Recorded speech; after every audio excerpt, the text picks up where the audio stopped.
Welcome back to Area DMG. I am your host, Philip Wesley, the Mile High Mouth, and for today's episode of Suki Nihon for Area DMG, we are looking at episode 7, or rather, what was it? 7. Yeah, 7 of Pokemon Generations, The Vision. And no, this isn't about the Marvel character. This is about what happens in Alpha Sapphire. Ruby and Sapphire, or Alpha Sapphire, Mega Ruby if you're naughty, you know what I mean? Kind of like how with the previous ones they were looking at a bit of Heart Gold and Soul Silver, or Gold and Silver, and before that it was Fire Red, Leaf Green, Blueberry Blue, I don't know, or Red, Blue, and Green and Yellow, depending. Anyways, we're up into the 3rd generation of Pokemon stuff, and that would be Ruby and Sapphire. Yes. Whew. So we're treated to some great scenes, rather behind the scenes, with the crazy people from Team Flare as they prepare to take their sub to free Groudon. We have this really great video of a Groudon cosplayer that you should go check out. It's in our history of stuff. It might be under cosplay or video game related stuff. There's a lot of playlists here and you should check them all out if you're here at Area DMG. Anyways, let's get down to business on this particular episode. We're treated to some superb voice work from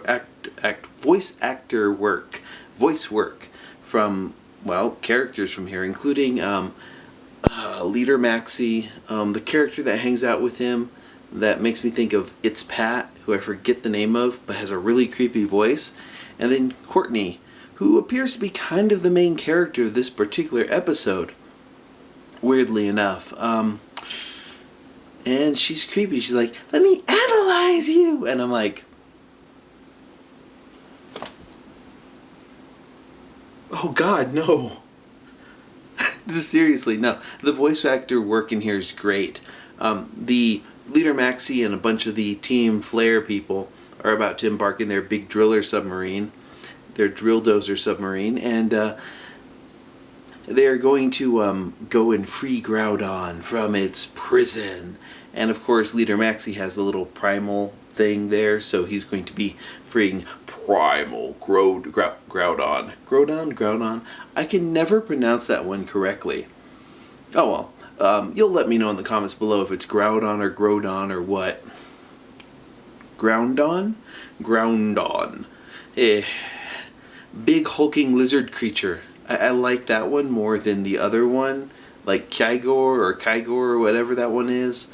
The whale looking thing. I don't like the whale looking thing as much as the big stompy Godzilla Gojira type thing, because that one's awesome. Because Groudon is awesome.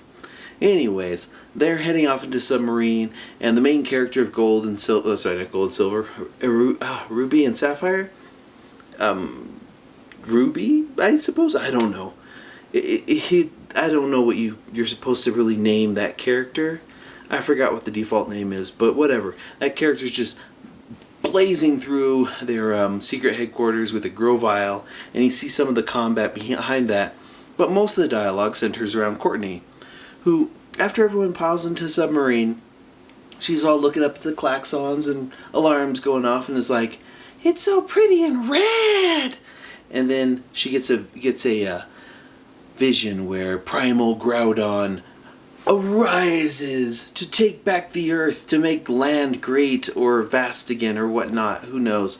And Groudon's all like, destroying stuff, and then Groudon kills Leader Maxie in this vision, and then it pops back to Courtney, who's like, huh?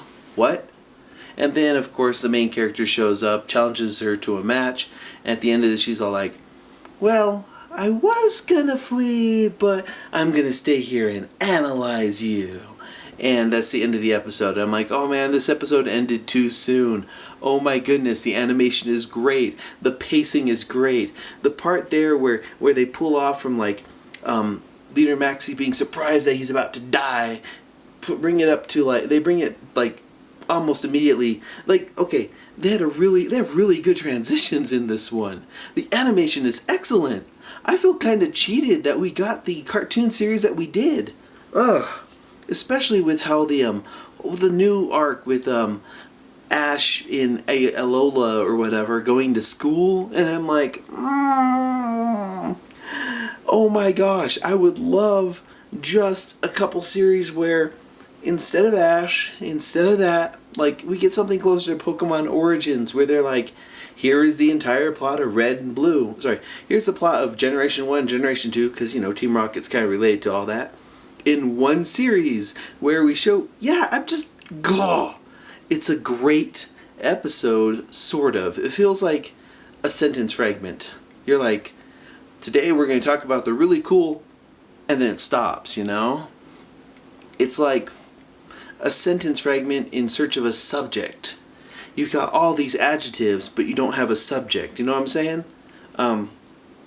It ends way too soon, and I would like to watch series like this, like maybe something that's 11 minutes long. You could do that. Or something that's, I don't know, a full 25-minute long show.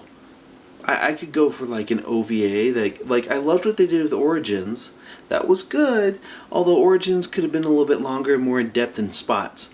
I mean, people forget that Pokemon Go is about collecting lots of things. You're like, I have 40 Rattatas, yay.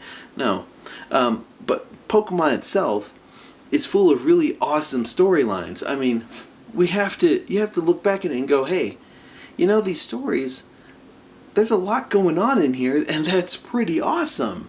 Like, I mean, it's usually like you have an evil team, they're trying to do something horrible, and with like the third generation on,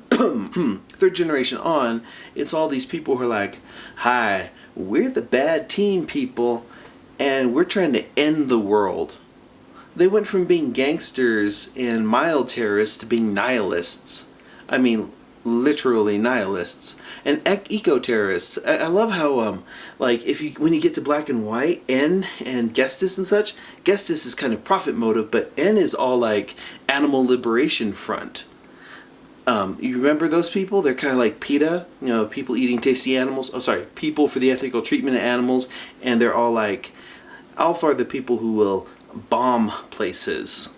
They're bad people. I'm like, eco-terrorists. I mean, you had the money profit for Team Rocket for the first two ones, but they went away. You have people who are like, that's why I'm kind of hoping that that group, I'm hoping that Team Skull or whatnot from Alola is not the actual threat.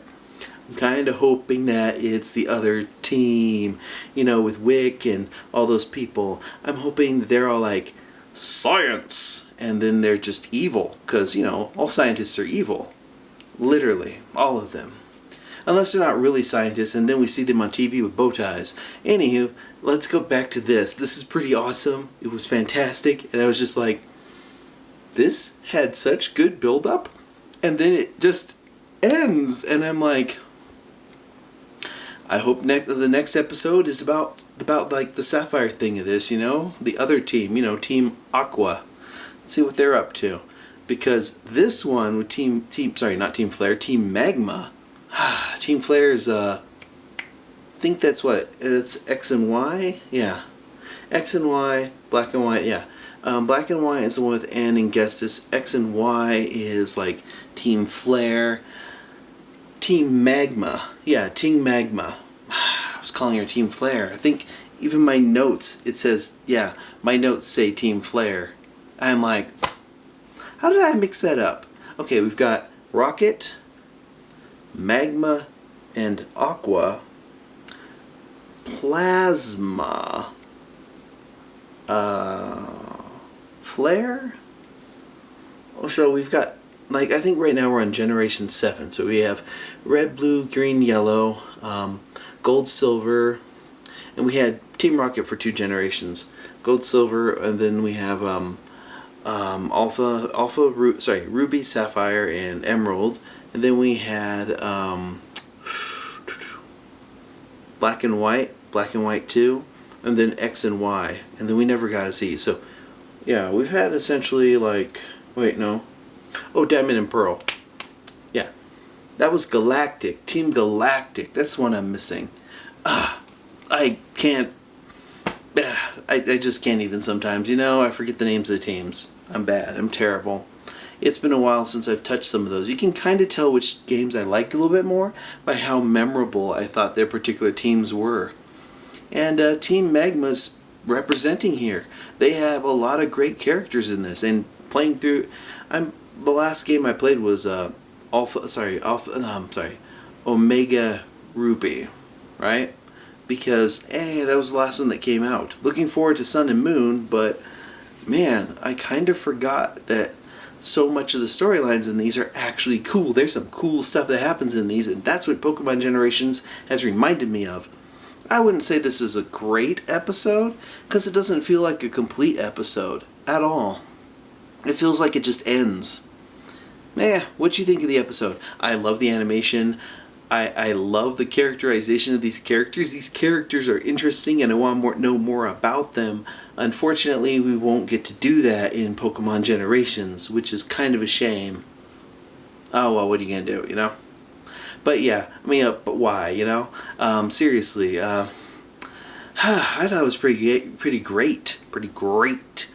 And let me know in the comments below what you thought of this particular episode. Hit that like button if you haven't already. Hit that subscribe button if you haven't already. Share if you haven't already. And until the next episode comes out, you are now caught up.